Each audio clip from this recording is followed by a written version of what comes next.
Good evening, everybody. Hello and welcome to yet another installment of live seminars. Today, brought to you from Canon UK.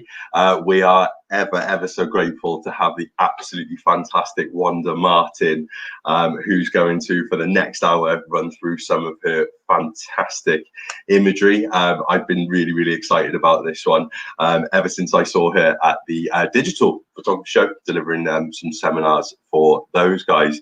I really wanted to get her in. I'm a huge fan of her work, which is absolutely fantastic, and I've got Wanda waiting in the wings. So without further ado, ladies and gentlemen, I'm just going to click her in, Wanda Martin. Hello. Good evening, Wanda. How are you? All right? Good evening. I'm good, thank you. How are you? I'm very well, thank you. Some Christmas lights in the background. That's the way, yeah. That's it. That's the old tree there, and I've got the LEDs going, just for a bit of background ambience. So, Wanda, thank you so much for joining us and taking your evening out to be with us today, and absolutely stun us with some of your absolutely fantastic photography. So, thank you so much for that. We really appreciate it. How are things, first and foremost? How are you keeping? Well, right now, I'm in Budapest because originally I'm from Hungary. I'm based in London, and I spent the first lockdown in London. But since in Hungary and Budapest, life stayed sort of normal-ish during the summer, so I just then decided to come home. And yeah, I've been here for four or 5 months now, and I'm planning to be back in London in January. Yeah, I mean, I guess I'm lucky because I'm still doing some jobs, and I'm still shooting. I'm working on some personal projects, and I'm still working with Canon UK as well. That's it. That's the way. Absolutely, keep all the irons in the fire. Brilliant. Well, Wanda, let's jump into it. So, for the viewers at home that don't know, who is Wanda Martin, and how did you get into photography? Okay, so maybe just stop me because it might be a bit too long. I have some notes. Anyway, I'm gonna start telling you about my background story and how I started photography, how I got into fashion. So basically, I'm from the countryside of Hungary. I'm coming from a really small town, from a family of artists. My father is a photographer.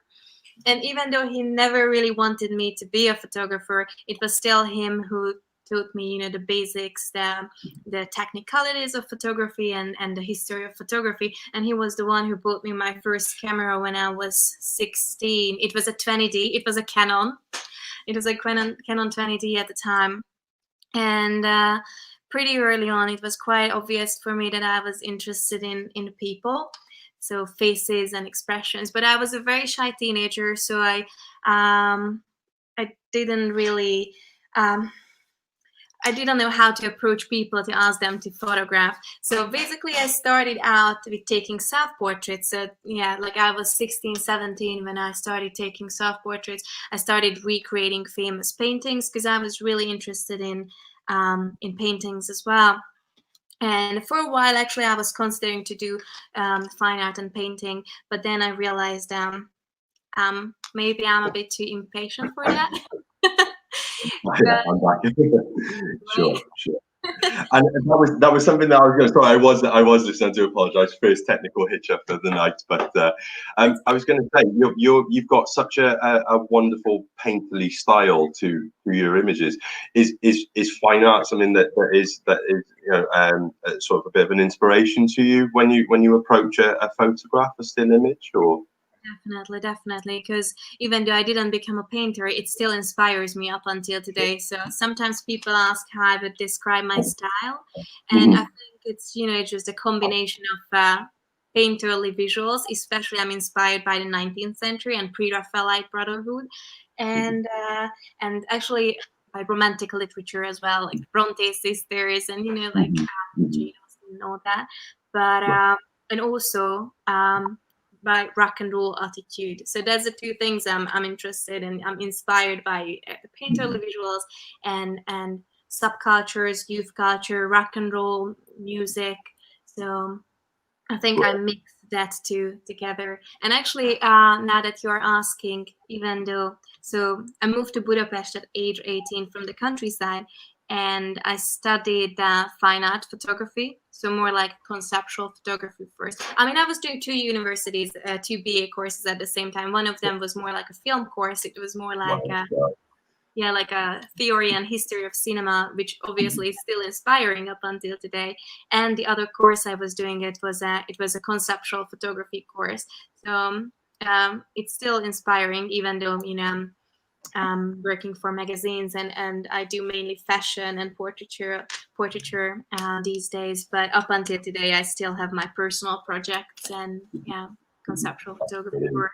Amazing, absolutely amazing stuff. There we go. Well, can't fault you, and it really, I can't wait until we see some of these images, guys. Next question, I suppose, Wanda, the Canon ambassadorship. So how did all of that come about, if you don't mind me asking? Because that's always I ask every ambassador this, or really put them on the spot for it. But how did you go about achieving that ambassadorship? And has that been a goal? You know, did you set out to become a brand ambassador?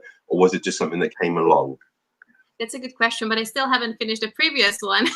Carry on. Keep going. Sorry, I shouldn't interrupt. I do apologize. Go on. I haven't even told you how I moved to London, right? Yeah, sure. Go on. No, there we go. Sorry. No, I'm gonna be quicker. No trouble. I'm still at the point when I'm telling you about the university in Budapest and everything. There you go. Indeed. No, go on. Please, you carry on. All right, then I'll just for a minute. Fine. I'm very happy that you are asking questions. It makes my life much easier. Sure. I got you. Fire away. Basically, I was studying at this University of Arts and Design Budapest, and that was the first time when I got a scholarship. So I had the chance to come to London for 3 months to study at the London College of Fashion. And 3 months is nothing. And even though I did speak a little bit of English, but obviously it's not my first language. So when I moved to London first, it was really frustrating, and I didn't know anyone. I didn't really have the courage to start speaking to people and making new friends. So 3 months was basically, went by like this. And by the end of that, I realized I had to come back to London, basically. So I went back home to Budapest, finished both of my universities, graduated, and then I applied for a master course in London exactly 6 years ago now, and I got accepted. It was a master course in fashion photography at the London College of Fashion. And exactly, a little bit more than 6 years ago, I moved to London, and that was sort of, a restart, because meanwhile, I was already doing fashion photography in Budapest, because my first flatmate in Budapest was a fashion designer student. And he looked at my camera, which was a 5D Mark II. Oh, yeah. It's still in my kit bag up until today, actually, as a second camera. We went through a lot of adventures together. So this flatmate of mine who studied fashion and fashion design, he looked at my camera and he was like, I'm sure, you can take good quality pictures. Would you mind taking some pictures of my clothes and graduate collection or whatever it was?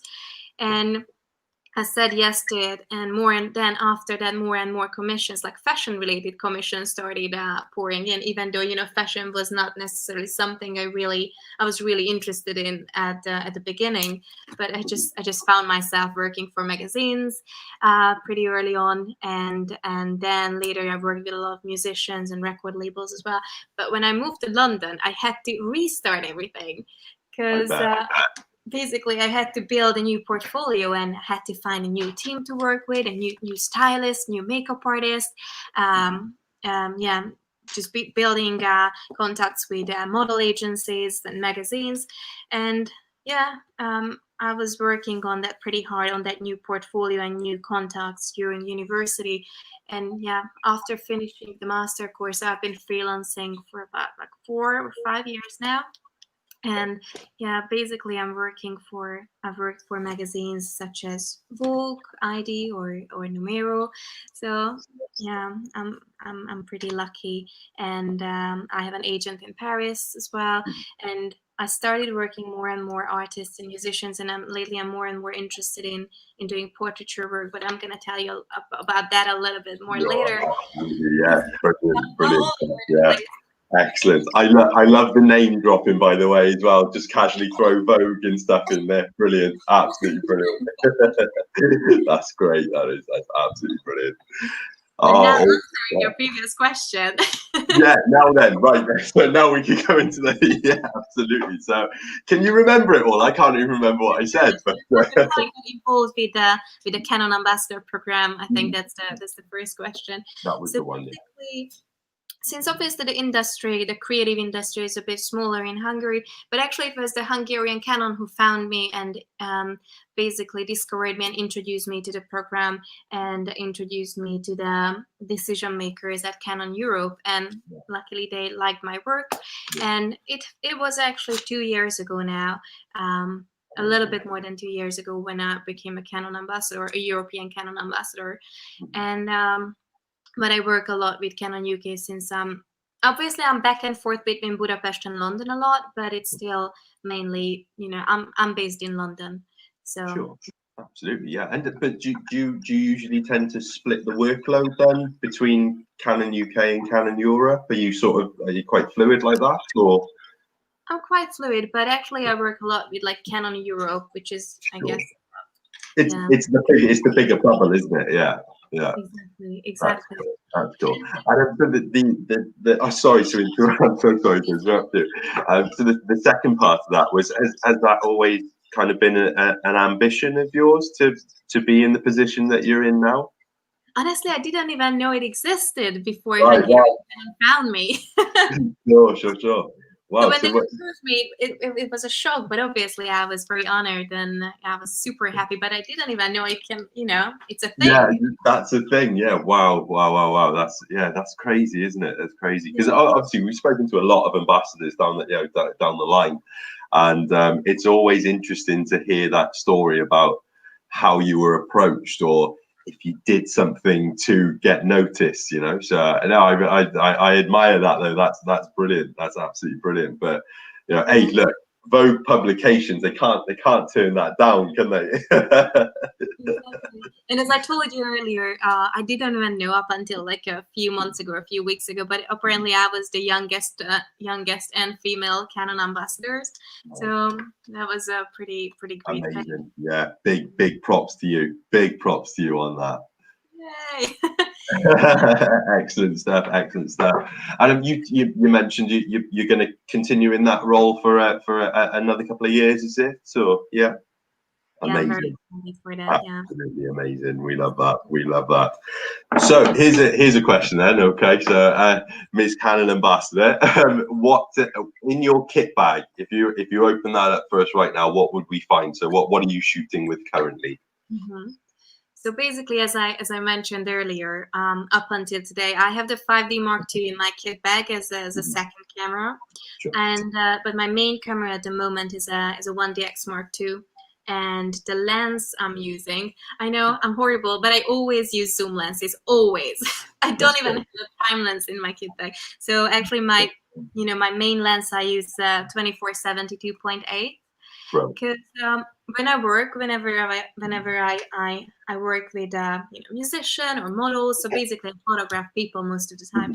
Cool. I think it's just really important to be able to capture a certain expression and work fast. And I really like working fast and dynamic. So I just I like the versatility of a lens like this, basically to go from a full length shot to a portrait within a second.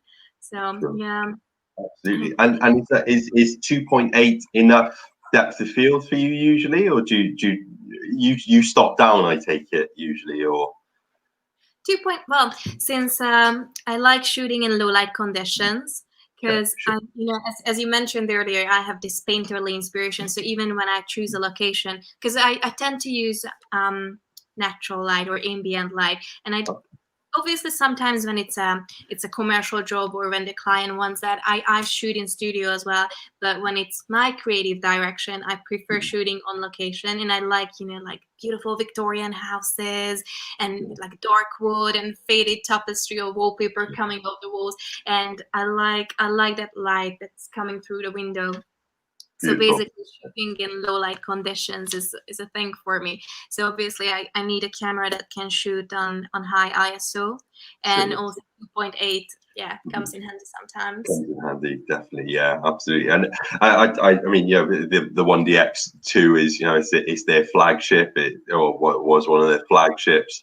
I suppose the dynamic range in there gives you enough in the raw file to pull out all the details in the shadows, or bring back some of the highlights and things, isn't it? So, yeah, I can't wait to see some of your images. I'm getting really excited about it. It's going to be absolutely brilliant. It is going to be absolutely brilliant. But we have. And now I'm definitely thinking, because I'm not sure if I said that. No, I don't think I said that yet. That, you know, as a Canon ambassador, I get to test cameras sometimes, and usually I participate in launching some products. So I was part of launching the 1DX Mark III a year ago, exactly a year ago now, and also I shot a campaign for the R6, you know, the new mirrorless camera, the R6, and so I'm thinking, shall I go with a 1DX Mark III, or shall I swap for a mirrorless camera? I'm still thinking. I got you, because obviously the switch from the 1DX3 or 1DX2 to an R6 would be, in terms of the sensor spec, would be quite a close one, wouldn't it? But is there a little part of you that thinks that 45 megapixels of the R5 might be a good switch, or is that something you considered maybe? Or that's one of the reasons. But also I just started realizing, even, you know, I do video sometimes, so even for video it would be amazing, because obviously the 1DX Mark III is amazing for video as well, but you know, it can be quite heavy as well after a while, especially when you put it on a gimbal. So that's why I'm thinking about the R5. And also, since I work with a lot of musicians, for example, I did a photo shoot for a band in Budapest last week. Sure. And we took some promo shots, some staged photographs, and then they asked me to take some more, like, you know, candid moments when they were showing their new album to me, and we were literally just hanging out backstage and me taking pictures. And obviously a mirrorless camera can be pretty good for that, you know, like being completely quiet. And Sure. Absolutely, yeah. So it lends itself, and you weren't sort of tempted by an EOS R when they kind of first came into the fold, or? I don't even know, because I think I was a bit stubborn at the time when it came out, and I was like, no, thank you, I'm perfectly fine with my whatever 1DX Mark II. But now that I got the, you know, when I was shooting the R6 campaign, I realized it can be, it's a great camera. Yeah, absolutely. They really are. They really are. You know, they're fantastic instruments, and you're very lucky to be able to sample all of those, as it were. You know, which is good. Bro. So, anything in your kit bag that would be, let's say out of the ordinary, that we wouldn't think that Wanda Martin would use, or is it all pretty straightforward? Well, in terms of lenses and camera, like bodies, this is it most of the time. Sure. But I have some little tricks I do sometimes. So basically, I have. I'm gonna show you some pictures shortly, and you're gonna see that sometimes I like this dreamy, blurry effect. So basically, I just put some Vaseline on a filter on my lens. Okay. Nice. I always have some Vaseline in my kit bag. Bro, there we go. The little tricks. That's it. And I also have usually have a little torchlight in my bag, because I have like flashes as well. But I really like just, you know, very cheap LED torchlight that I always have in my bag. But again, the trick, you know, that I. Yeah, it's a little, absolutely. Oh, brilliant stuff. Well, there we go. So, and there we go. Any more to add to that one there before we move on to the next question? I'm just trying to think.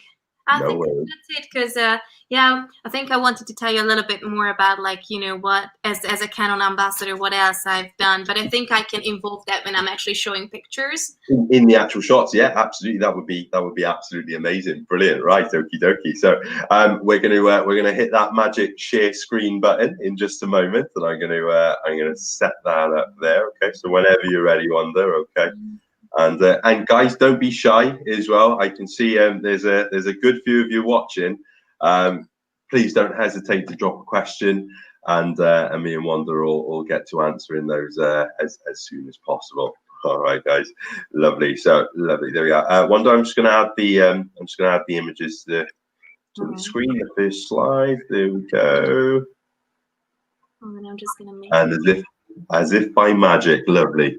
There we go. So I'm just going to make sure you can see everything, Wanda. You're happy with how that's laid out, yeah? Hold on, let me just check. No worries, no worries. Give me the thumbs up. That's it. Good, good. Excellent. Wow. Right. Okie dokie. So let's have a little look. Talk us through what's going on here. Those are fantastic. So originally you asked me to pick 3 of my favorite images, but I cheated a little bit. So it's there's some more than 3. Sorry. No worries. No, that's fine. But I picked 3 projects, so it's almost the same. But there's a bit of a running narrative with it. That's great. That's good. That's good. Exactly. And so as I mentioned earlier, I'm basically a fashion photographer, but I still do a lot of portraiture work, and I work with musicians, and I still have my conceptual projects. So basically, I wanted to show a little bit of them all. The first one is a fashion project I've done. The second one is a band I photographed, and the third one is my latest personal project I've been working on. So this one, it's one of my favorite fashion editorials I ever done, I think. I shot it for Russian Numero magazine, but I shot it in London. Probably some of you recognize the location we are looking at now. It's basically the Tate Britain. And as we said earlier, I always have a painterly inspiration in my work. You know, sometimes I just print backdrops, like painterly backdrops out, and I have my model standing in front of that printed backdrop.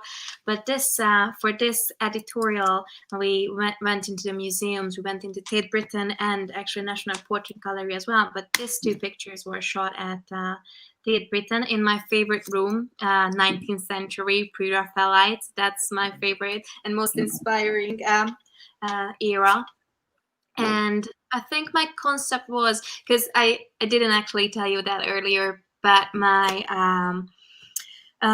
course leader at the London College of Fashion was not a fashion photographer. He was actually a performance artist, and he approached fashion photography in a very conceptual way. So basically, as an art form, as a conceptual fine art photography, that you can actually transfer really like relevant messages, and it can talk about relevant subjects, but obviously via the tools of the fashion industry, it can reach a wider audience or a different audience than art photography. So for example, here I have this I have my model, Yumi, her name is, sort of as an embodiment of the modern woman standing in front of these 19th century paintings. And don't get me wrong, I love these paintings, but it's sort of, I wanted her imitating the poses of the models on those paintings, painted by male gaze and male painters. And basically, I just wanted to a little bit mock how women used to be represented, and basically reflecting on how women used to be represented throughout the centuries of art, the previous centuries, like always very innocent or fragile, or just dying over some heartbreak, like Ophelia. Ophelia is my favorite painting ever. That was sort of the main concept, like me as a female photographer taking pictures of a girl, sort of reflecting on all that. But yeah, so I'm not sure if you want to hear about the technical aspects, or let's do that. It would be amazing to break this down. And actually, if you could start with how did you get permission to shoot in Tate Britain, if you don't mind me asking? There's a good starting point, I think. We paid for it. Sure. Yeah, there we go. Simple answer. But they were very nice. But we got only 1 hour to shoot in Tate Britain, but there were still visitors around us, so we have to do that supervised and everything. But you know, I really wanted to shoot in there, so I was like, yeah, of course I'm gonna pay for it. But I also took some pictures in a national portrait gallery, which they were super nice. I sent them my portfolio, my website, and everything. And National Portrait Gallery basically replied that how much they love my work, and they can totally see the, you know, the artistic and the painterly inspiration. And I actually got a permission to shoot in there for free, unsupervised. Amazing. But you know, sometimes these kind of things happen. You just, They do. people are nice. Yeah, absolutely. It helps to be as good at photography as you are. there is that element to it. But no, that's amazing. That's amazing. Really, but it's actually there were like visitors around us, and even there was a guy from Great Britain supervising us. But basically, I was shooting on my 1DX Mark II, and since obviously we had only 1 hour, I couldn't bring any like big equipment in, or like, you know, big flashes or big lights. And honestly, to be honest, as I said earlier, I always prefer shooting ambient light or natural light anyhow, because it just gives you that dynamism. And when you always have to focus on like where to put the lights and how to set the lights and change the lights all the time, it just, you know, makes everything slower. And I don't know, I just prefer using as much ambient light as possible. But here, especially on this one on the left, you can see that I used that little bit of torchlight I mentioned earlier that I always have in my kit bag to just sort of have a little key light on her face, and even here, but obviously it's not. Absolutely, yeah. They're both fantastic images, really nice images. And so, just out of interest, what type of ISO roughly were these shot at? Well, sometimes I don't even mind going higher than 4,000, but I think here it's 3,200. That's sort of the average I go for. I'm trying not to go higher than that, but obviously sometimes I have to. But Appreciate that. especially with the new cameras, it's actually totally fine. But you know, I was using the 5D Mark II for years and years, for literally like 8 years. So I'm just sort of used to the fact that, okay, I don't go higher than 3,200. Yes, yeah, absolutely. You know the limits. That's the thing, isn't it? But you're right, though. Dynamic range has changed massively. You know, it must have been such a big step going from a 5D2 to a a 1DX Mark II, as it were, isn't it? So I haven't told you yet. Sorry to interrupt. That's okay. You carry on. Basically, when I was then I just said that, you know, we shot the campaign for the R6 camera in Palermo, and I mean, I didn't include any images on here, but you can check it on my website and my Instagram. Absolutely. Wait a second. I've got a banner for that. There we go. Banner running along the bottom of your screen, guys. Go and check out Wanda's website. A bit of shameless self-publication there. Why not? But basically there, even with the R6, sometimes I had to shoot on ISO 6,000 and 400, and it's still, it was perfect. The quality was just, you know, outstanding. I was shocked as well. Yeah, so I guess I have to reprogram my mind and, you know, just to sort of go higher. Yeah, definitely. Yeah, don't be afraid to roll the ISO up, isn't it? Brilliant, absolutely brilliant. Nice. Lovely. Let's just have a little look. Next one. No trouble. I'm just going to check that there's no questions on here.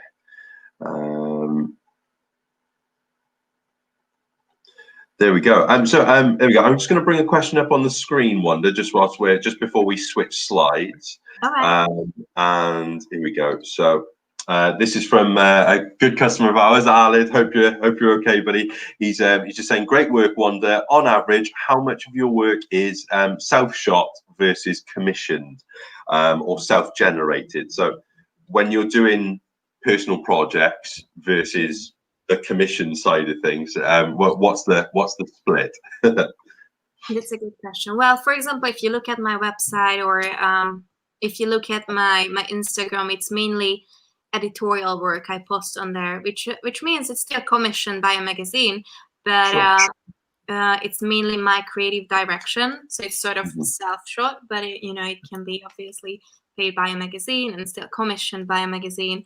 And but we still probably most of us know that, you know, editorial is not necessary that pays too much. So obviously I still have to do like commercial jobs as well, but they are not necessarily where I can, you know, have my unique, or like my personal style, or bring my personal style into. So I don't necessarily post those pictures everywhere.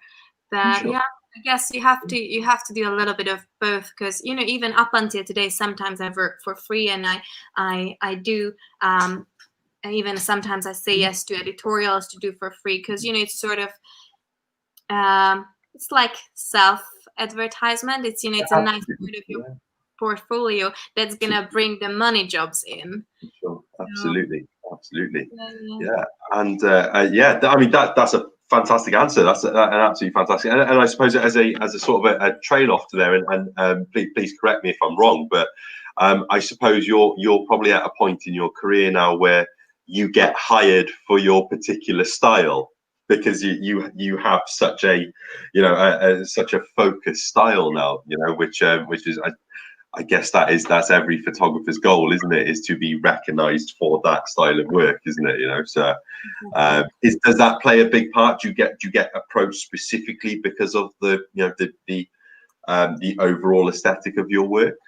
Yeah, that's totally right. Yeah. But, you know, sometimes it still happens sometimes that someone approaches me, or I get an email and get commissioned for a certain job, and then at the end they want something completely different than what I would do.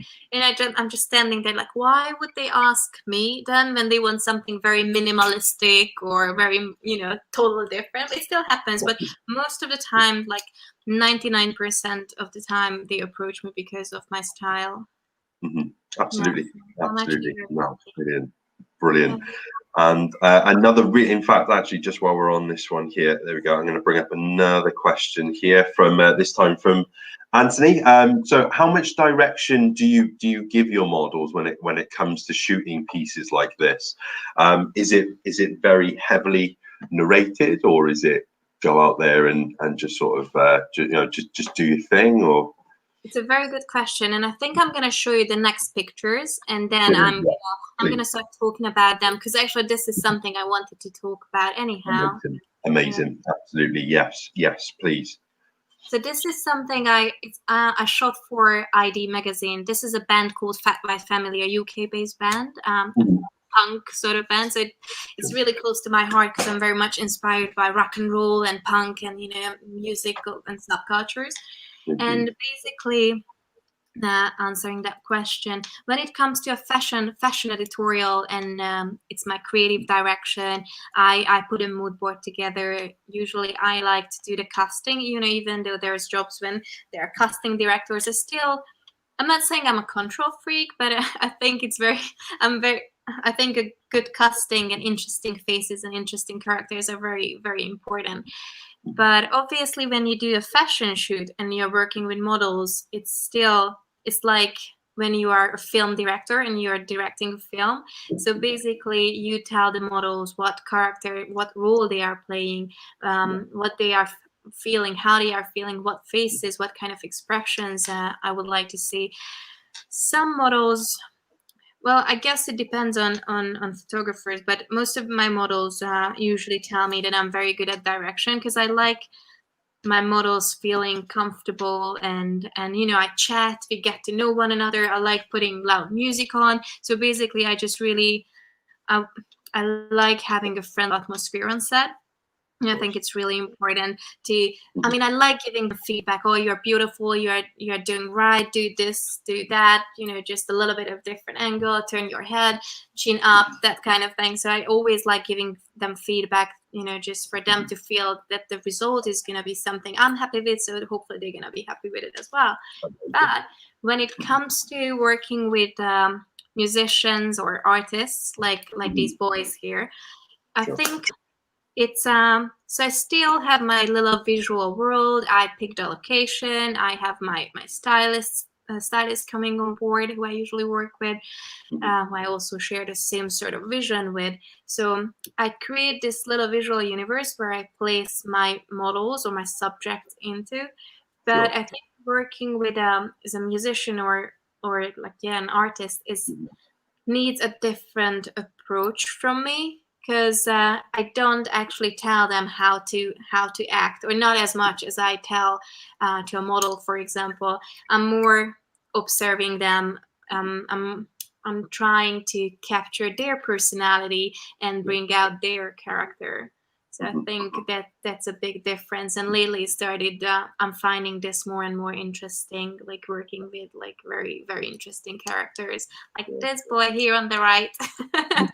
Yeah. So yeah, and I'm working with a lot of record labels, and yeah, a lot Definitely. Those are some fantastic shots as well. They're very quirky, aren't they? You know, very stylized, but very quirky. Like, you know? Yeah, exactly. I mean, this is how they look anyhow, but yeah, we had a stylist on board to sort of mix it up. And you know, when you work with a musician, sometimes it happens that, you know, you have a lot of clothes on set, and the makeup artist, and they just say, I'm just gonna wear whatever I'm wearing right now. I don't need any makeup. And obviously you have to respect that. Yeah, of course. No. So yeah. Especially in that sort of you know, sort of balls to the wall punk rock type of style, isn't it? You know, it's yeah, it's almost frowned upon, isn't it? But I was going to say this image over on the far right, the gentleman in the jacket, the brown jacket. There's a soft glow. Is that part of the Vaseline? Is it? Oh yeah, that's the one. Yeah, that's exactly what I told you about. That's that. Vaseline on the lens. Sure. Exactly. So that just goes straight onto your UV filter in whatever direction you want it to sort of give you that soft glow, and then you just fire the shot. Is it? Exactly. That's exactly how I use it. It's literally £1. That Vaseline. Yeah, can't go wrong. Can't go wrong. Get down to boots, guys. Maybe just don't put it directly on your lens. Sure, absolutely. And I've got, in fact, there we go. I've got a here we go. Question from Graham. How much say does the band have in the finished image? It depends. Usually they have to approve the images before they go to print or before they go into the magazine. It really depends, because for example, I think these boys, they didn't really care. But for example, when it's more like a pop artist, or you know, with a tough management and everything, then the management, it has to go through the management as well, and obviously the artist as well.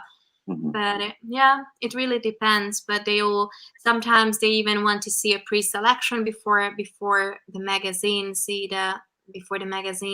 pick the images. So yeah, it depends really on the management and the artist. Sure. There we go, Graham. Hopefully that answers your question for you, buddy. There we go. And there we go. We've got, did we ask about the post-production? No, this question here, rather interesting one. So how much processing do you do to your photographs? What does your workflow look like?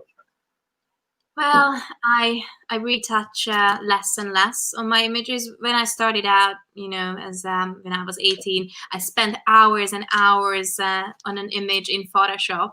But I guess, you know, like throughout the years, I've gained more and more experience, and I just managed to capture the image in a way I wanted it to look like. So basically, now, obviously, I still spend some time on post-production, but it's mainly color correction, a little bit of cropping, and that's it basically. Obviously, when it's for a commercial client, then they want the skin to be perfect and you know, flawless, then I spend a little bit more time on it. But for example, when I worked with these boys, I wouldn't even touch their skin, because you know, they are real people, and we want to show them as real people. Absolutely, yeah, 100%. It's not, it doesn't warrant that heavy sort of, you know, sort of skin softening and all, you know, all the different avenues that you can go down to get a fully airbrushed sort of photograph, isn't it? But I love how raw these photographs are. Do you know what I mean? It really does, like you say, it brings personality through, and they're absolutely fantastic. Sorry, I do love how the fashion industry is changing, especially in England and London now. And you know, like it's sort of a celebration of diversity and all kinds of beauty. And you know, like even like bigger models, and like diversity in terms of age, race, everything. And I do love that. I don't want to retouch people skinny anymore. And no, absolutely, and it's less time spent in front of your computer and more time taking the photographs, isn't it? So, that's the goal. That's the end goal, isn't it? So. We've just had another brilliant question in from Clear, who's asking, do you ever experiment in your shoots with video work? And just to add a bit of an extension onto Clear's question there, do you shoot much behind the scenes at all of your shoots? You mean behind the scenes video, right? Yes, sorry, yes. Oh, well, so I consider myself more as a photographer, even though my background, one of my degrees is more like film. And every time when I have a fashion editorial, and especially since I've been using the 1DX Mark II, obviously it's a great camera for photography and for video as well. So basically, since you have all those models, you have that beautiful location, you have the beautiful styling, I do like doing a little bit of video as well, sort of like a mood video, of a few seconds, a little teaser in a way. Yeah. So I do it every time, and I like doing the editing as well, because even if you have like not that great of a footage for some reason, I think with editing you can save everything. So I do filming as well, and I really want to experiment a little bit more with that. And that's why I told you earlier, like I'm thinking about the R5 as well. And of course, absolutely, brilliant stuff. But no, it gives you that extra element, doesn't it? When you, especially I tend to find that sometimes ambassadors, you won't hear from them for months and months on end. Right now is a very difficult time, of course, because work is scarce. But I would say, every now and again, you might get a notification on your phone saying, the other one that I had a few months back was Sanjay Jogia, who's one of your colleagues over at Canon. Popped up, Sanjay had posted a 30-second little skit video because he'd done the R5 launch when you guys were getting your hands on the new cameras and stuff. And just little things like that just really help to tweak interest, I find. So I think it's a fantastic, and certainly for the type of work that you do, I think those little teaser trailers can be they almost help you grow as a brand, so. Brilliant. People really like the behind the scenes stuff as well, because I'm very active on Instagram, for example, and I like posting some behind the scenes footage as well, because I always have some assistants on set, and I usually ask them to take some behind the scenes videos and pictures, because I think even people like seeing who's behind the camera as well. So, I'm trying to do that more and more. Definitely, absolutely, because you're putting so much of yourself into the work. That's right.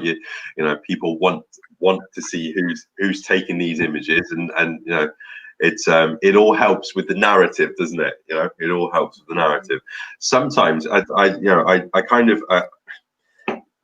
I almost had a bit of a perception of what you would be like when before we'd even ever spoken, really, just based on the type of work that you like, and you totally lived up to that, because I'm a bit of an art geek myself, did a few years in art school, so it's really nice to kind of have that affirmed, really. I'm glad you're not disappointed. No, definitely, absolutely. No, I knew I wouldn't be. Otherwise, we would never have asked you on. But no, honestly, we're not that shallow. But no, the work is as you've shown, absolutely fantastic. And the guys that seem to be loving it as well. There's a load of questions coming in, Wanda. Okay, do you want to move on to the next slide, or shall I ask you a couple more questions? Up to you. Maybe let's just finish with the images first, and then we can answer the questions, right? 100%, absolutely fine. So this is my latest personal project I've been working on, because when you asked me about what I usually do as a Canon ambassador, basically I was filming some videos for Canon during the first lockdown, and one of the videos was about how to stay creative and inventive at home. Yeah. And since even when they asked me to do that, I was thinking for a second, what am I going to talk about? And then I realized how I started photography. It was my self-portraits. And since I like working with people, and I like taking pictures of people, and I found myself during first lockdown on my own in a flat, and I realized maybe I should start experimenting with self-portraiture again. And this was a time when I started working on this project, Songs of Innocence and Experience. That's the working title. Wow. And it's basically well, self-portrait and collage project. And it was, I think probably all of you found, and all of us found, that this was a perfect time for self-reflection in a way. And basically I just started working on myself, on my personal life, and this whole personal project sort of became like an art therapy for me. So I was literally taking pictures of myself every single day, and I bought a Canon printer, like a really simple Canon printer, and I printed the images out, and I was just drawing on them and literally painting on them, and then scanned them back. And probably you can't really see it now because it's quite small. But what I was doing, I was sort of using again a lot of paintings as references, and I positioned myself into the role of a lot of female muses and paintings from the past. And at the same time, I was using fragments of text from my previous relationships, from basically messaging, like breakup messages, but beautiful love letters as well, and all that kind of messages I was using. And you can't see it now, but it's on my website as well, and I'm still working on it.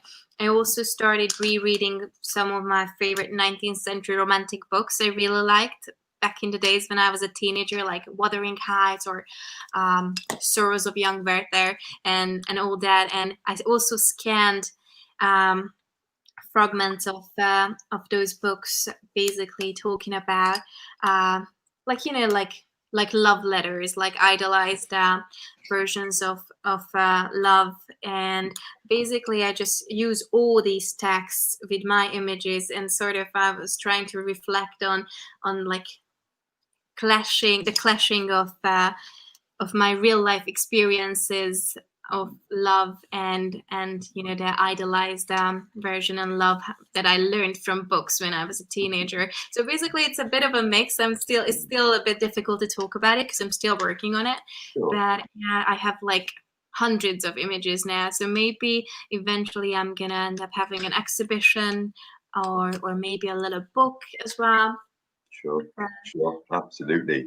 Yeah, well, listen, if there's anybody from the Take Britain watching, sign her up, give her that exhibition. We'd love to see that. That would be absolutely brilliant. Oh, that would be amazing. Having these images next to Ophelia. Can you imagine? Yeah, that would. Hey, there we go. There's the goal. Like, if we can make it happen, let's make it happen. Oh, that's brilliant. But I'm just looking at these. I don't know. I don't know if you've ever seen any of Pablo Picasso's sort of sketchbooks, as it were. But I think it was all of it. There's one in particular which this kind of layout that you've got going on here, just having the three images side by side, reminds me very much of his sort of planned out drawings for the Guernica.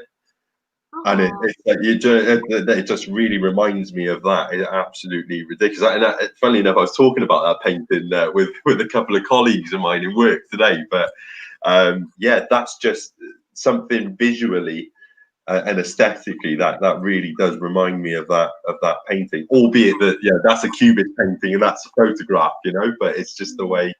It might be the way that you've laid the text out around. And things like that, it's very, it's absolutely fantastic. But I'm gonna look that up. I'm gonna make some. Yeah, make a note of that. Check out it's Pablo Picasso's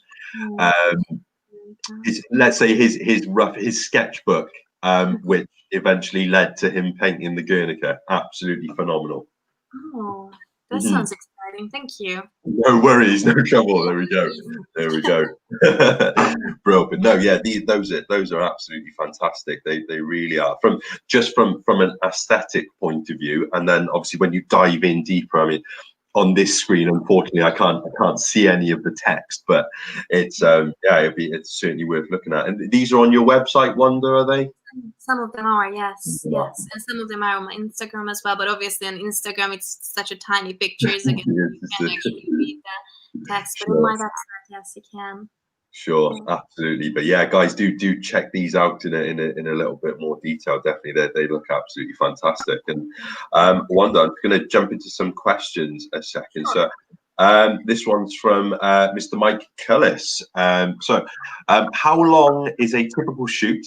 And do you have any funny stories or moments that you can tell us from one of your shoots?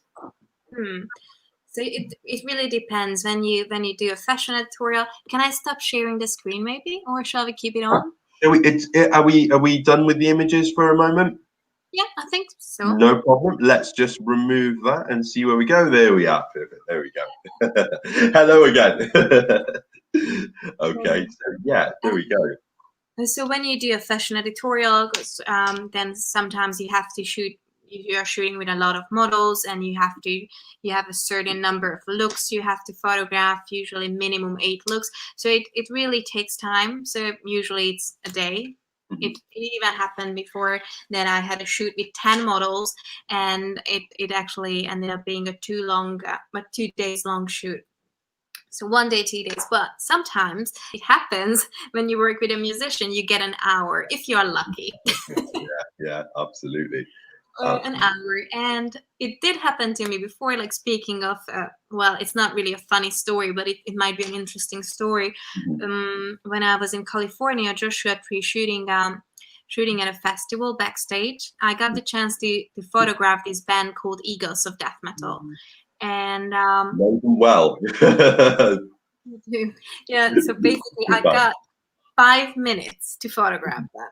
Right. Which is nothing. I was panicking, like, how is that going to work? Because I had to take solo pictures of each band member for a magazine called Fox's Magazine, and also group shots as well. So basically I started with the group shots, and then I started taking pictures of the singer Jesse Hughes, and actually 5 minutes went by, 10 minutes, 15 minutes, 20 minutes, and we were having a nice conversation. I kept taking pictures of him, and at some point he asks me, "Do you want to see my gun?" I was like, obviously it has a lot different connotations as well. So I was like, yeah, sure. So he went back into his room and came back with an actual gun that he started loading in front of my camera. And obviously, and he was just talking and talking and talking. And I kept taking pictures, obviously listening and still keeping up the conversation, but still taking the pictures. And then he started telling me about his experiences, when there was the terror attack at their concert in the Bataclan in Paris, France. I can't remember, 5 years ago now. I think it was, yes. Yeah, that's right. Yeah. And it was just such a shocking experience, because he was sharing his point of view and his story with me, and how he thinks he could have changed a lot of things if he had that gun on him on that day. And I was just like, obviously I couldn't really, I was just listening and taking pictures, but that was one of the moments when I thought it's, just really, this is what I really want to do more and more, like taking pictures of people with stories. And obviously everyone has stories, but you know what I mean? Like, of course, yeah, absolutely. But yeah, that's such a heavy subject matter as well, isn't it? Do you know what I mean? And I can't imagine what it's like to be in the thick of that photograph, and that, that's mad, that is, But it's almost a side of it's sort of a side of celebrity that you don't see as well, isn't it? You wouldn't associate a gun with the lead singer from the Eagles of Death Metal. Do you know what I mean? It's one of those things, He looks quite an unassuming character. So sorry. That's fine. And exactly, that's the thing. So obviously he was sharing these stories with me, and I was standing there like, as a human being, I would like to, ask questions and talk about it, and I even felt it might be disrespectful taking pictures meanwhile, but you saw something in his eyes, and I just couldn't stop taking pictures. And I still love those images up until today. So yeah. Bro. But that was an interesting one, I think. Amazing. Absolutely amazing. There we go. And then we're going to go down to the next one. There we go. So this one's from Jennifer. Okay. So do you find your color palette preferences help define your style, or vice versa?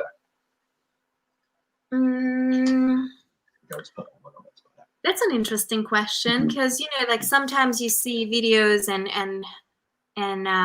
I mean, I watch a lot of interviews with film directors as well and everything, and you hear that sometimes, and even photographers, they are very conscious about the color palette they are using, and they know that they don't even know what's going to happen, but they see that, oh, there's going to be a red, someone in a red walking down the street, while there's something green on the left hand side, whatever. But I don't actually work like this. I think I have a very specific color palette, in a way that I like warm tones and like a lot of red and dark and blacks. But I can't usually.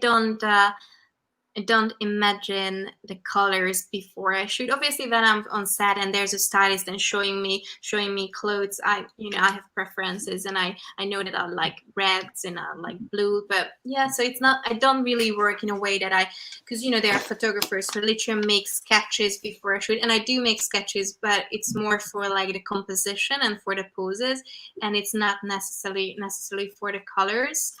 But yeah, I've heard that sometimes that when they look at my work, that I have a very specific style in terms of colors as well. But it's somehow it just happens subconsciously, I guess. Sure. Absolutely. Well, Jennifer, hopefully that answers your question there. Here we go. Another one from Graham. Graham, thank you for your question so far tonight, buddy. Do you have any agencies that finds the shoots for you, or do your clients come to you generally? Well, I do have an agent in Paris, but to be honest, I think nowadays we all have to be our own agents. So even though I have this agent, I think the majority of the work finds me, or I find for myself, or even there's a lot of people or clients approaching me on Instagram. So I think it's very important. Well, sorry, I keep on advertising Instagram. It's all good. But basically, it's my main online portfolio. Even obviously, I have my website as well. But the majority of the jobs find me through Instagram and not through my agent, which is very interesting. Indeed. But in the long run, I mean, I'm not sure how the industry is going to change now. In terms of traveling, because my original plan was that it doesn't really because I'm based in London, but right now I'm in Budapest. But I'm not saying that I necessarily want to live the rest of my life, in London. So my plan was that I'm gonna have an agent in New York, LA, London, Paris, Asia, wherever. So. And then I can just travel for work, and it doesn't really matter where I'm based at. But obviously, we're all just waiting to see how the industry is changing. Absolutely, yeah, absolutely. Very uncertain times, very, very uncertain times. But in terms of work coming into you now, are you relatively busy, or have you hit a little bit of a dry spell at the moment? Or I mean, I think I'm still very lucky because. As I mentioned, I'm not even sure if I said that earlier or just wanted to, but I came home. So I spent the first lockdown in London, and then after the first lockdown, I came home, and because in Budapest, there was still a lot of jobs going on. So I shot cover stories for magazines like InStyle or Hungary, and I worked with musicians. So I was pretty busy as well, and I did some more videos for Canon, and I did some live Q&As that I could do online. So honestly, obviously I was not as busy as the years before. Yeah. But still, I consider myself lucky. Definitely, yeah, absolutely. No, good on you, And we've got Steve now in with a question there, Wanda. So, what advice would you give to any conceptual photographers looking to become more commercially viable?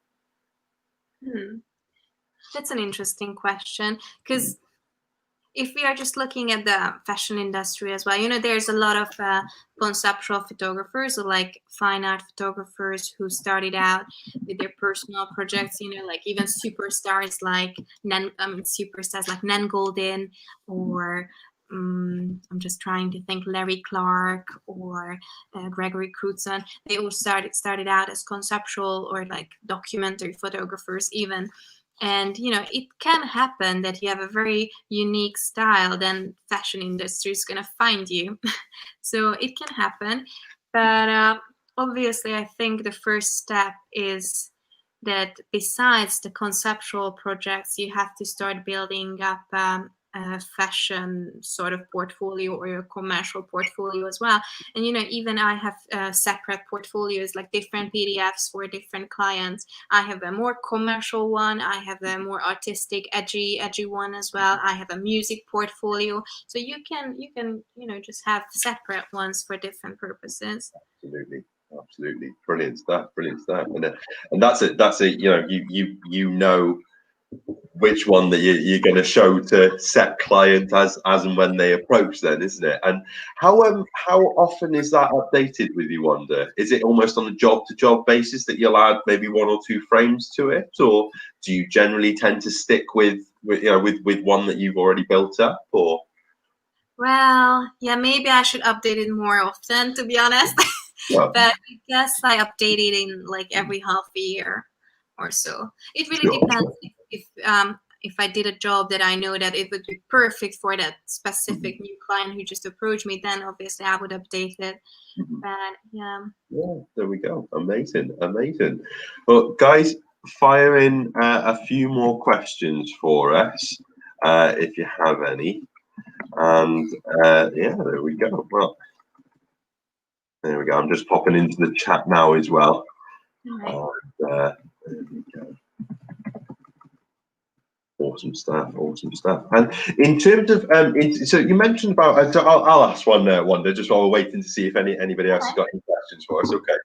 But, in terms of exhibiting your work, have you had any sort of major or minor exhibitions at all of your work in print, or? So basically, with my university, we had obviously a graduate show, and I've participated in a lot of group shows. But now that you're asking, I just had my first ever. Oh my god! I just dropped my pen. The pen's gone. The pen's gone.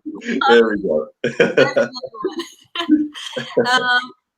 So I just had my first solo exhibition ever in Budapest, in Hungary. So in September, because as I said, we sort of had a normal summer and early autumn. So actually, I had a lot of hundreds of people participating at the opening night. I had a musician opening it, so it was beautiful. And I did. So it was more like a selection of my portraiture work, of my fashion work, and I did show some of my self-portrait projects as well. But just a few images as a teaser, because I think I want to have a separate exhibition for that eventually. But still, I'm planning to have to have it as a traveling exhibition eventually, and hopefully I get to exhibit in London and Paris. Indeed, Munich is a big one as well. I've noticed that a lot of. In fact, I think the Kirsty Mitchell collection is in Munich at the moment in one of the major galleries there. But yeah, that's got to be a huge thing, like, isn't it? Exactly, but I guess there's no it doesn't make any sense right now for me to plan an exhibition anytime soon, because I want people to attend, You want it to be, absolutely. You want it to be a full house on opening night, isn't it? Exactly. Now I just read this article about the Tracy Amin exhibition at where is it? It's the Royal Academy. I think. Isn't it? Yes, I believe so. Yes, yeah, that's right. That's right. That got postponed, and now it's gonna open, and I think, oh, I'm very excited for that one. Excellent stuff. Yeah, there we go. There we go. I haven't delved too much into the sort of the modern art sort of scene, as it were. I think the sort of the latest that I ever got was people like Robert Rauschenberg and Jackson Pollock, and those guys, the sort of the American stuff. But I think there's always something wonderful about looking at a Rembrandt or who's the other one? Diego Rivera, the Mexican guys, the fresco painters and stuff like that, as opposed to your Damien Hirst or your Tracy Emins of today, really. It's different. I totally agree with you, because as you can see it on my work, I'm always inspired by old masters and 19th century and centuries before that. But sure. I don't know, I'm not really into conceptual or modern art. But Tracy Amin is somehow really close to my heart, because with that installation of her bed, and she talks about very personal things and her love life and everything, and that's something I'm interested in, as you. Sure. Yeah, as we found out, yeah, absolutely, yeah, and I totally understand where that comes from. That's and yeah, she's one of the front runners, isn't it? I mean, you would say in terms of sort of what's been on around in the British art scene for the last 10 years, you would say, well, Damien Hirst certainly is a big character, isn't he? Or there's always that way up though, isn't there? Is he an artist or is he a businessman? That's the big toss up there. Yeah. Sure. Yeah. And yeah, of course, Tracy Emin is another, she's I suppose a global artist now, really, isn't it? So yeah, brilliant stuff. Well, we've got another one in from Graham. I don't know if I've already asked this one, actually. So there we go. Do you get asked the question that all photographers get asked? Do you ever do weddings? Oh my God, that's funny. Sometimes, yeah, people do ask this question, but not as often. And to be honest, sometimes I get emails from people asking me the same, if I would consider photographing their wedding, because they would like to have some, a similar style that I do in fashion on their wedding pictures. But honestly, no, not really. Sometimes, I've done it twice in my life for friends, for really close friends. Appreciate that. But I don't even mind taking those pictures of the couple kissing with the beautiful dresses on, with more of a fashion style and fashion element to it. But the documentary part, when you have to document the wedding itself, the kiss and the ring part, it frustrates me so much, because this is the most important moment in their life. And no, I don't really like doing that, unfortunately. There we go. There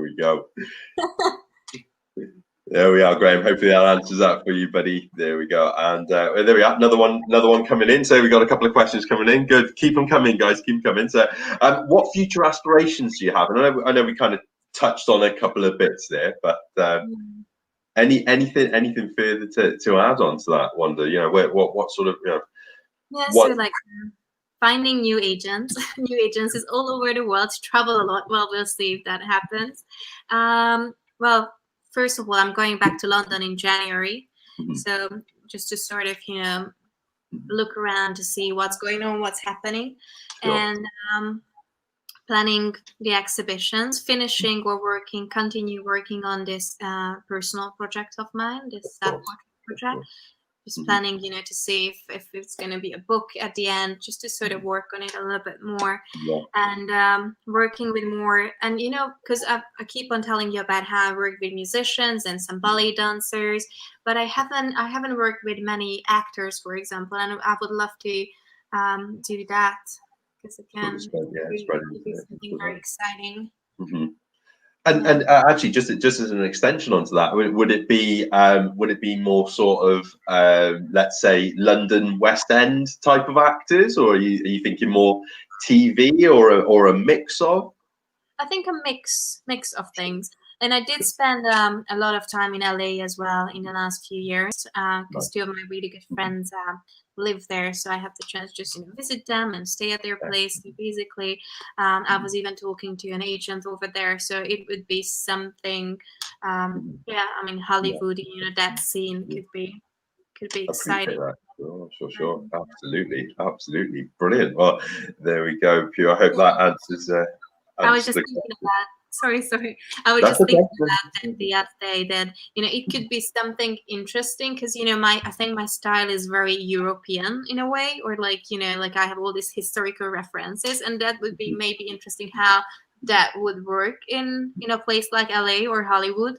Appreciate that. Sure, absolutely. Yeah. No, you're right. Actually, because that almost that style of photography and then the style of painting that it refers to is very, it's got those connotations of sort of sort of French and the German, the Dutch masters and stuff like that. It's that very expressionate sort of brush strokey type of portrait, isn't it? So. I'd be totally interested to find out how that went one day. If you do start breaking the scene like that, that would be really interesting. Yeah, I guess we'll see. We'll find out. We've got everything crossed for you. There we go.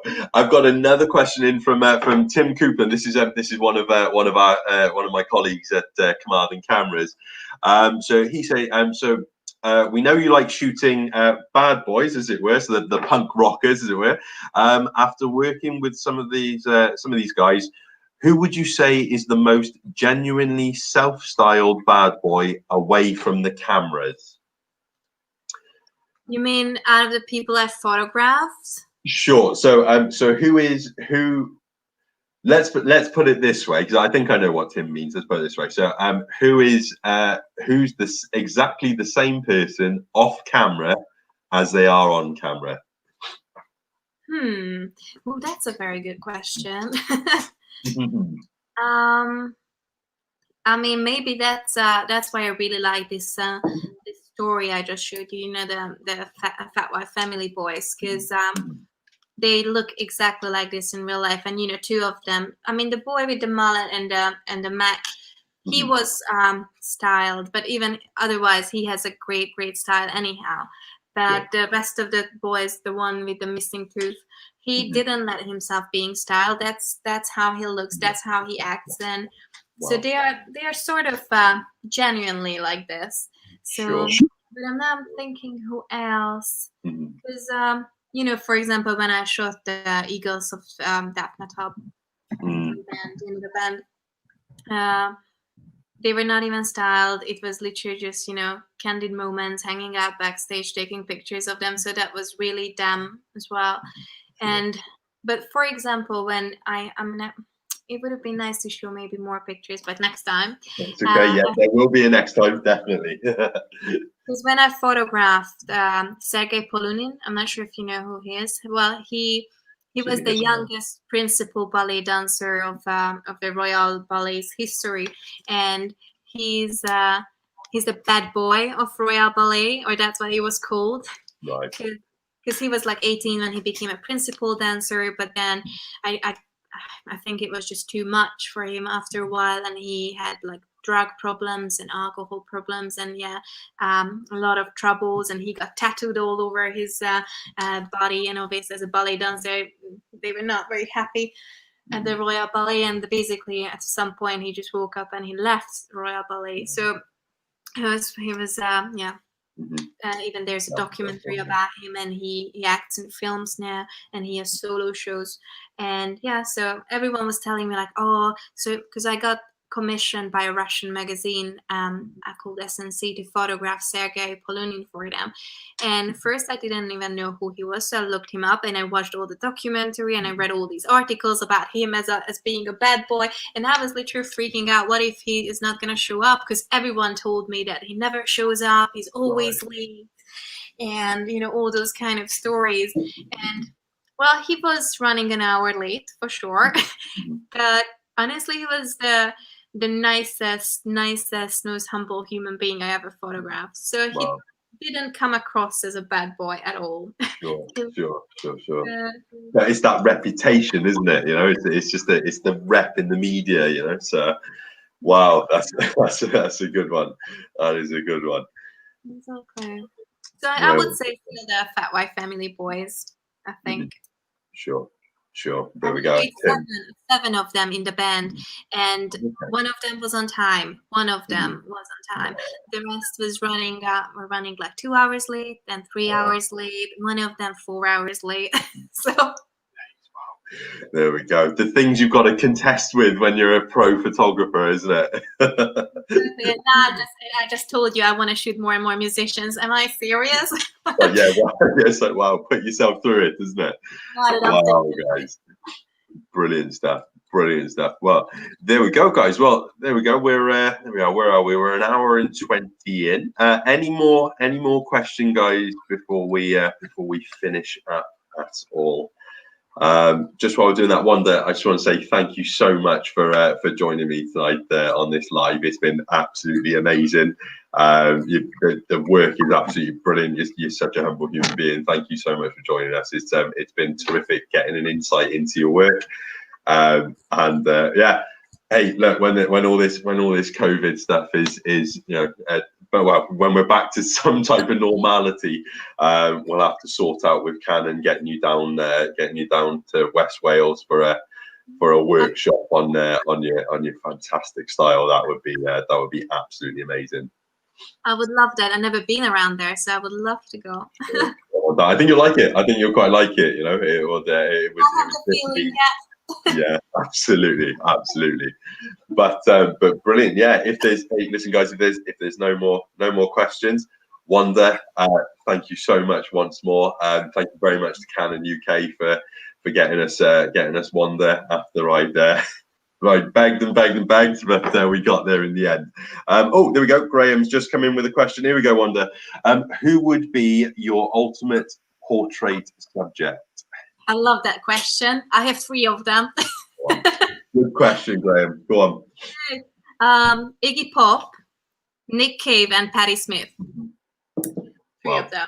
Well, I'll tell you what, Iggy Pop.